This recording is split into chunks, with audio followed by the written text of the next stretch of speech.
So the question is 2-point charges plus 8q and minus 2q are located at x is equal to 0 and x is equal to L respectively. The point on x-axis at which net electric field is 0 due to these charges is. तो आप net electric field is zero बोलें या net electrostatic force will be zero बोलें, दोनों के लिए एक short trick है. अब यहाँ एमसीक्यू है तो शॉर्ट ट्रिक से काम बन जाएगा आपका, मगर एमसीक्यू नहीं हुआ तो फिर आपको सॉल्व करना पड़ेगा. तो मैं दोनों चीज़ें बताऊँगा. पहले मैं आपको ट्रिक बता देता हूँ, ठीक है. तो ट्रिक होती है, दो ट्रिक होती है बेटा आपके लिए, है ना. एक तो होती है लाइक चार्जेस के लिए, एक होती है अनलाइक चार्जेस के लिए. तो लाइक चार्ज मतलब या तो दोनों चार्ज आपके पॉजिटिव हों और दोनों चार्ज आपके नेगेटिव हों, तो ये ट्रिक लग जाएगी. इसका मतलब क्या हुआ, मान के चलते हैं एक चार्ज बिगर चार्ज है और एक तरफ स्मॉलर चार्ज है. अगर दोनों सेम चार्ज हुए तो जस्ट मिड पॉइंट पे आ जाएगा, काम खत्म. इन दोनों का बीच का सेपरेशन कितना हुआ, एल हुआ, ठीक. तो इन दोनों के बीच में वो पॉइंट कहाँ होगा जहाँ नेट फोर्स जीरो हो या नेट इलेक्ट्रिक फील्ड जीरो हो.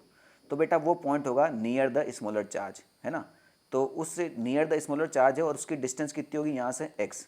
तो आपको ध्यान रखना है, अगर दो चार्ज हैं, एक बड़ा है एक छोटा है मैग्नीट्यूड में, तो छोटे चार्ज के पास में इलेक्ट्रोस्टैटिक फोर्स जीरो होगा या फिर इलेक्ट्रिक फील्ड की वैल्यू जीरो होगी. बात समझ में आई. और वो x की वैल्यू कैसे निकालेंगे हम, वो निकालेंगे हम L divide by root Q bigger divide by Q smaller plus one, ठीक है. लाइक चार्जेस के लिए प्लस वन लगेगा. अब ये ध्यान रखिएगा जस्ट कि जो रूट है ये सिर्फ दोनों चार्ज के ऊपर है ना, समझ में आई बात, ये वन के ऊपर नहीं है. और यही अगर मैं बात करूं अनलाइक चार्जेस के लिए, अनलाइक चार्जेस मतलब एक पॉजिटिव चार्ज हो और एक नेगेटिव चार्ज हो. तो मान के चलिए भैया बड़ा चार्ज यहाँ है, छोटा चार्ज यहाँ है.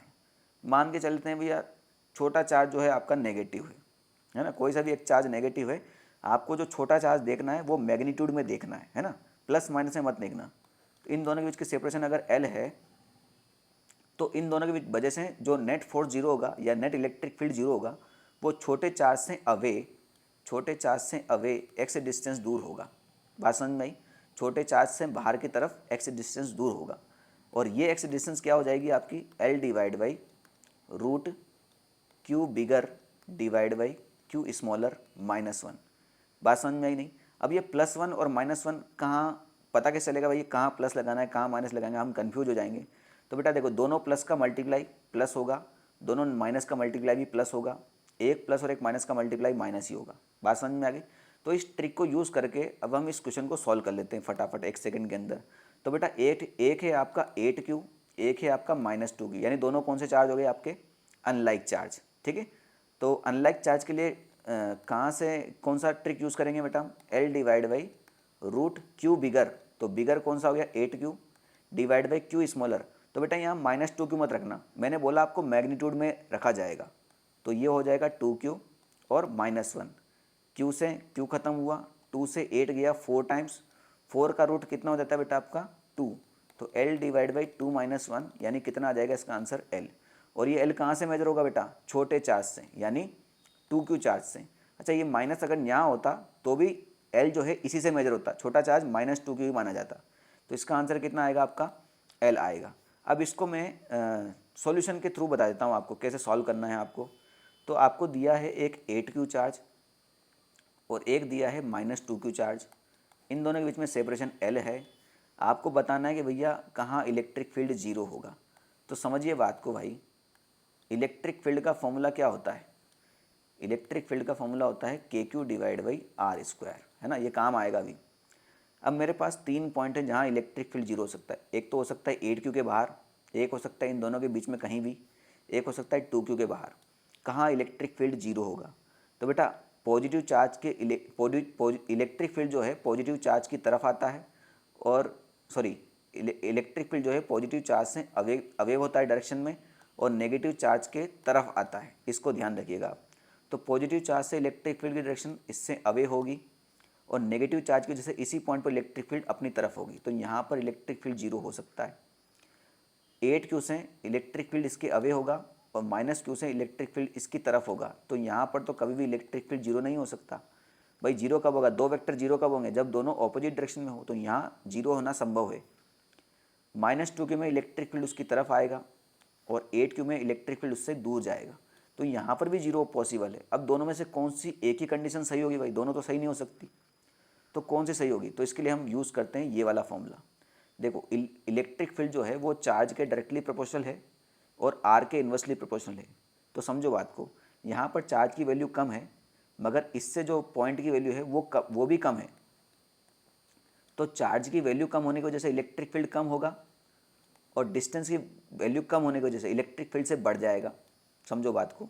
और यहाँ अगर मैं 8Q की बात कर रहा हूँ, 8Q की बात करूँ तो 8Q का तो चार्ज बड़ा है तो उसकी वजह से इलेक्ट्रिक फील्ड बढ़ जाएगा, मगर डिस्टेंस भी बहुत ज़्यादा है, डिस्टेंस भी बहुत ज़्यादा है, डिस्टेंस ज़्यादा है तो उसकी वजह से इलेक्ट्रिक फील्ड फिर से घट जाएगा। यानी यहाँ पर जो है एक चार्ज जो है इलेक्ट्रिक फील्ड बढ़ा रहा है और डिस्टेंस इलेक्ट्रिक फील्ड घटा रहा है।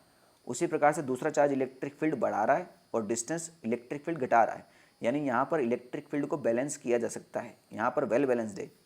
अगर मैं यहाँ देखूँ तो ये जो डिस्टेंस है 8Q से, वो डिस्टेंस भी बहुत कम है, यानी इसकी वजह से इलेक्ट्रिक फील्ड ज़्यादा होगा और इसका चार्ज भी बहुत बड़ा है, तो इसकी वजह से इलेक्ट्रिक फील्ड जो है बहुत ज़्यादा बड़ा होने वाला है, क्योंकि इसमें चार्ज भी बड़ा है, डिस्टेंस भी छोटा है। -2 की वजह से चार्ज भी छोटा है और डिस्टेंस भी ज़्यादा है, तो इसकी वजह से जो ये वाला इलेक्ट्रिक फील्ड होगा ये बहुत ही कम होने वाला है, यानी इसमें नेट इलेक्ट्रिक फील्ड जो है आपका इधर की तरफ होगा। तो यहाँ इलेक्ट्रिक फील्ड 0 नहीं हो सकता, तो इलेक्ट्रिक फील्ड 0 सबसे बढ़िया यहीं पर होने वाला है। अब इलेक्ट्रिक फील्ड 0 कब होगा? जब ये दोनों एक दूसरे को बैलेंस करेंगे, सिंपल सी बात है। तो ये इलेक्ट्रिक फील्ड किसकी वजह से था? नेगेटिव चार्ज की वजह से, और ये था पॉजिटिव चार्ज की वजह से। तो मैंने ये डिस्टेंस x जो है यहाँ से मानी है, तो पॉजिटिव चार्ज से कितनी डिस्टेंस हो जाएगी? L + x, सिंपल सी बात है। तो भैया दोनों को बैलेंस करते हैं। ये इलेक्ट्रिक फील्ड इसकी वजह से था तो ये हो जाएगा K2Q / r² यानी x²। ये इलेक्ट्रिक फील्ड इसकी वजह से था तो K8Q / L + x का होल स्क्वायर। K से K खत्म हो गया, Q से Q खत्म हो गया, 2 से 8 गया 4 बार। इस पूरे टर्म को यहाँ ऊपर लेके आ जाइए तो ये हो जाएगा आपका L + x का होल स्क्वायर / x² = 4। मैं इसको चाहूँ तो L + x / x का होल स्क्वायर = 4 लिख देता हूँ। मैं इसको चाहूँ तो L + x / x ± 2 लिख सकता हूँ ना। यहाँ पे से माइनस लेने का कोई तुक बनता नहीं है, मगर ठीक है फिर भी दोनों चेक कर लेते हैं। अगर मैं प्लस को लेकर चेक करता हूँ तो L + x / x = 2 आएगा, तो L + x = 2x, x इधर गया तो x की वैल्यू आ जाएगी आपकी L। ठीक है, सिंपल सी बात है। अगर मैं माइनस लेता हूँ तो L + x / x = -2 आएगा, L + x आपका -2x हो गया, तो ये इधर जाके -3x हो जाएगा, यानी x की वैल्यू -L/3 आएगी। क्या आएगी? -L/3, जो कि पॉसिबल ही नहीं है भाई x की वैल्यू हमने कहाँ से मेजर की है? x की वैल्यू तो हमने छोटे चार्ज से मेजर की है ना, यहाँ से। तो x की अगर माइनस वैल्यू हुई तो माइनस तो इधर आ जाएगा फिर, जो तो पॉसिबल ही नहीं है।